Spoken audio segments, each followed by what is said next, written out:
Hi everyone, it is Wednesday, it is live at 5, it is episode 6 of our Chakra Series, our once a month series all about the chakras.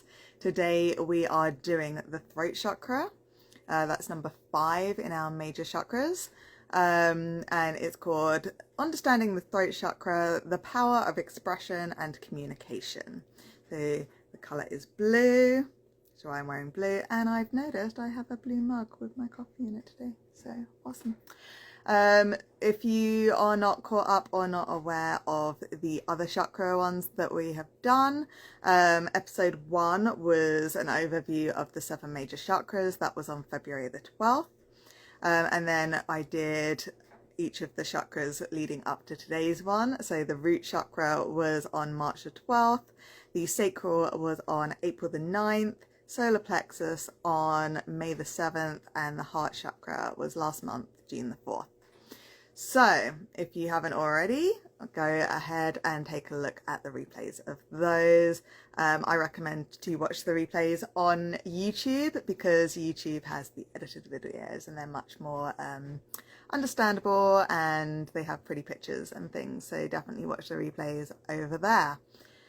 Right, so let's get on with the throat chakra. So like I said, throat chakra is number 5. So all the chakras run up our spine, pretty much, our nervous system. And we're doing the throat today. The throat is sort of at the base is the actual chakra itself, but it governs all of our neck area. So that's to do obviously with communication. The colour for this one is blue. So that's why we're in blue. It symbolizes clarity, truth, and calmness as well. So all that kind of nice soothingness around the throat area. So how do you know if your throat chakra is imbalanced, so inactive or unhealthy?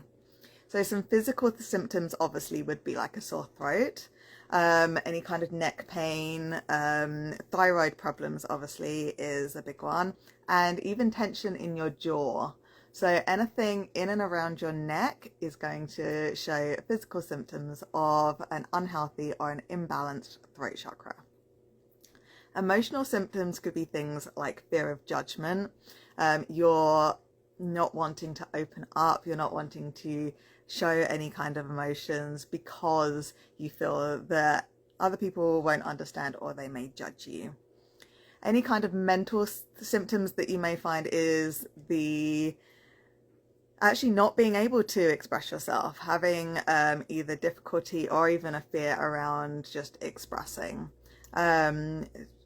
Not being able to speak up, especially to put up boundaries or to speak in front of large groups of people or strangers, anything like that could show any kind of mental imbalance around the throat.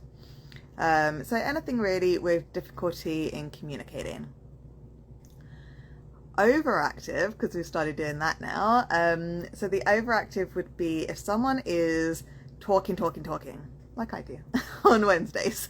If they just very, like they've got verbal diarrhea, they're just bleh all the time and they're not even pausing. Or if you're trying to say something, they're just talking right over you. They're not really listening either to what you're saying. So you could tell them some stuff and then they might say something afterwards that indicates that they haven't actually heard you at all. They haven't been listening to your conversation. Another overactive one may be over criticizing, like really nitpicking every little thing that you do and you say. That can be an overactive chakra. So that's all the unhealthy ways that you can see that you have an unhealthy or inactive or an overactive chakra.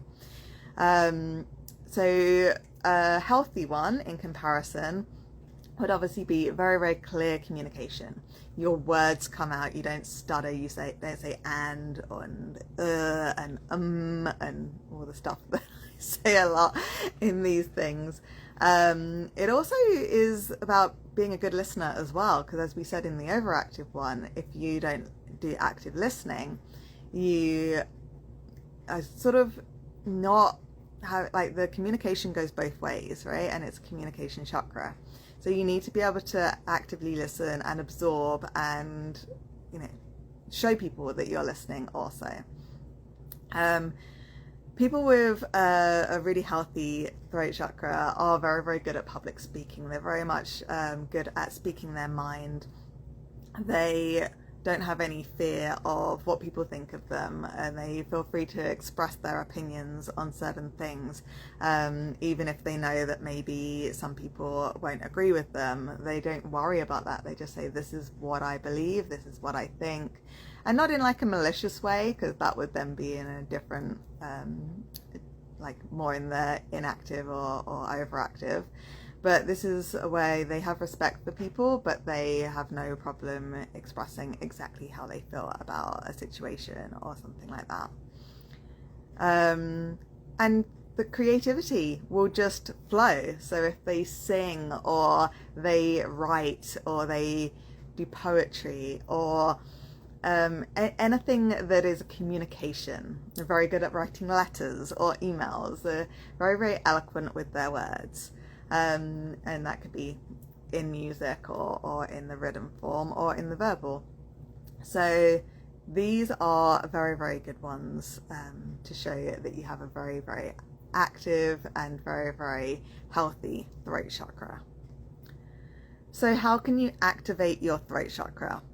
Nice and easy, anything blue. So you can wear blue clothes, you can wear blue jewelry. You can, if you're, into makeup, maybe you could wear like a blue eyeshadow or something. Especially if you have a blue necklace, because obviously it's a throat chakra. So if you can get a choker necklace with a blue stone or just a blue fabric or something, then that would be a really good one to have, because it's going directly on the chakra.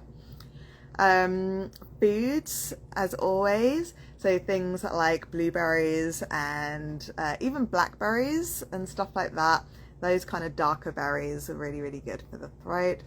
Honey as well, because when you've got a really sore throat or something, and if you take some honey, it really coats the throat and it helps with that. So honey is a great one to activate the throat chakra.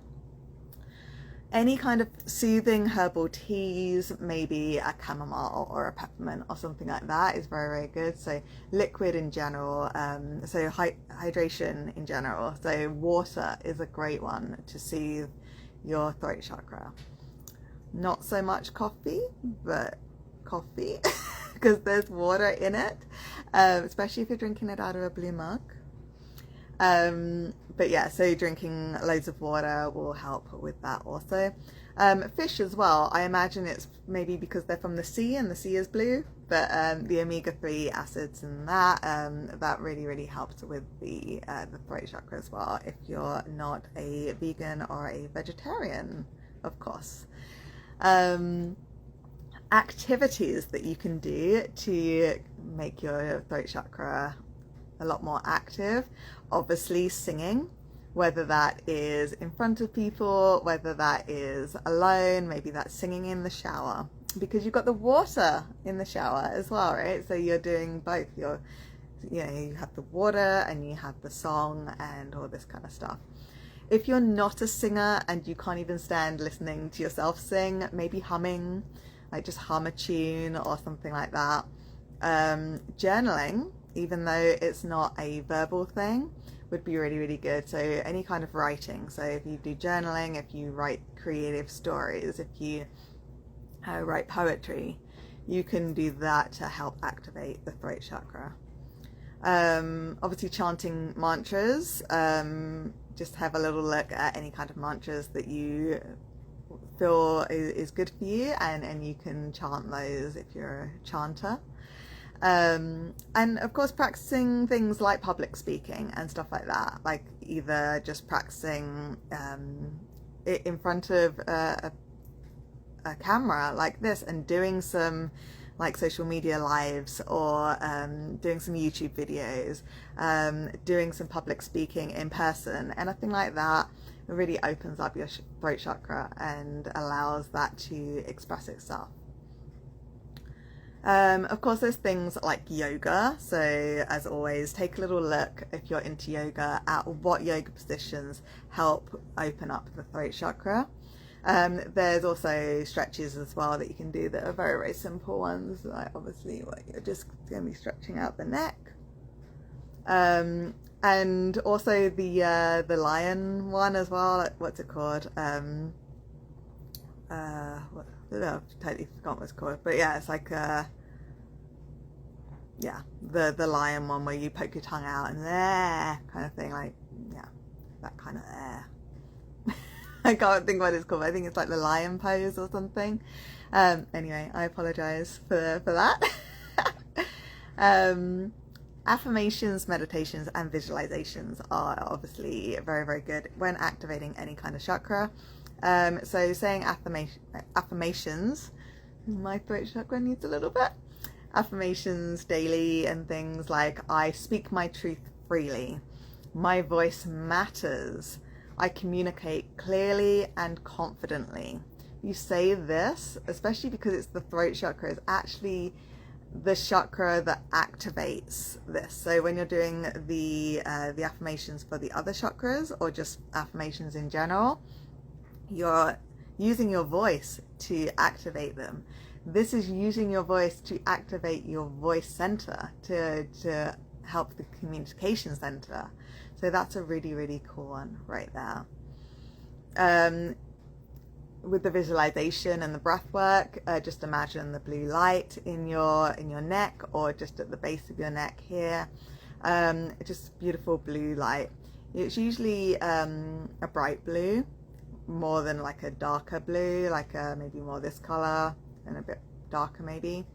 But that kind of light emanating out of your neck. The crystals and meditation.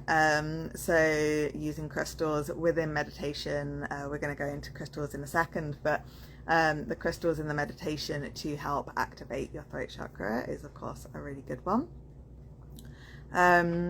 You can get chakra stones, as I always show you. So we have the throat chakra one with the symbol for the throat chakra on there. This is actually on a lapis lazuli, which is, I'll show you another one, a beautiful blue stone, and it has like little lines of gold in it. So this was actually used by the Egyptians, just a little history lesson or whatever you want. So a lot of the pharaohs and everybody would have lapis lazuli. It's a very, very rich one. It's a very, very powerful one. Stones like turquoise, aquamarine, celestite is a beautiful one. Blue lace agate, one looks a bit white there, but it's more blue with blue waves going through it. It's beautiful. Sodalite, I don't know where my sodalite went, but it kind of looks a little bit like the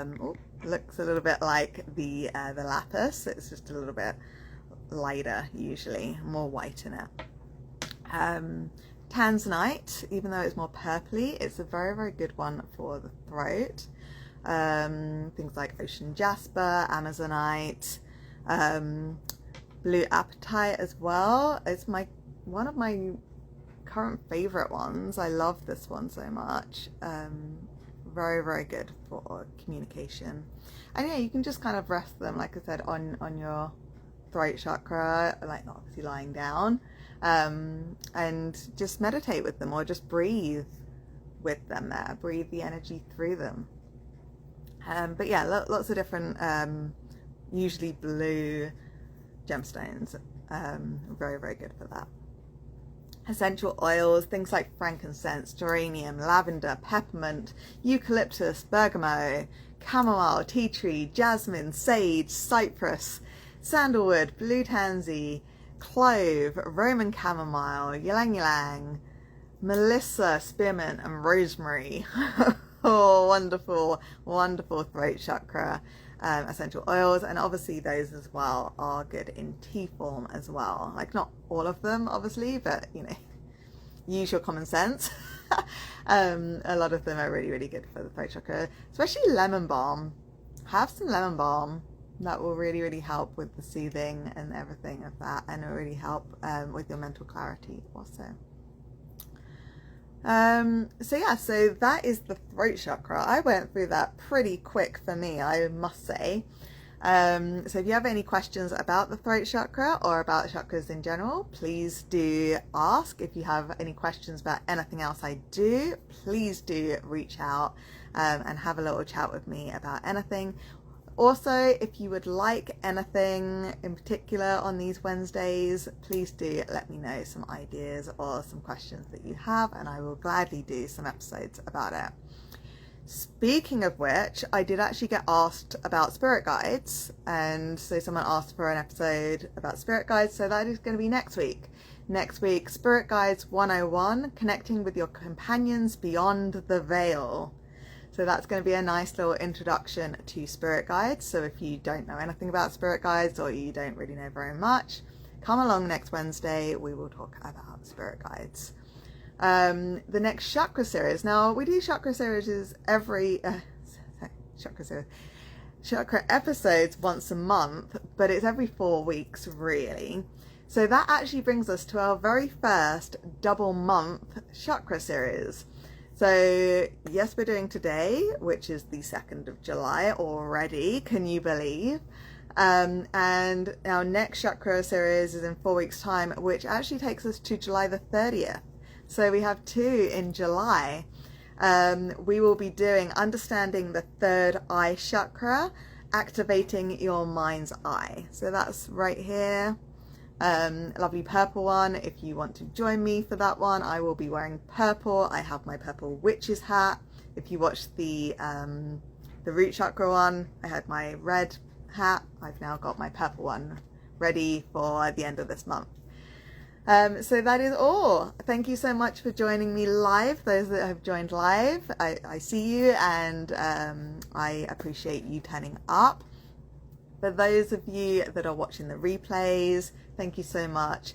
If you're watching on YouTube, please like, subscribe, please share it, please tell people, because it's a brand new channel, and I truly do appreciate all the people that reach out and talk to me about that and like and subscribe. So thank you so much. Until next week with the spirit guides, have a wonderful week, everyone, and activate that throat chakra. Tell me some stories about your activating of your throat chakra. Have a great week. Bye.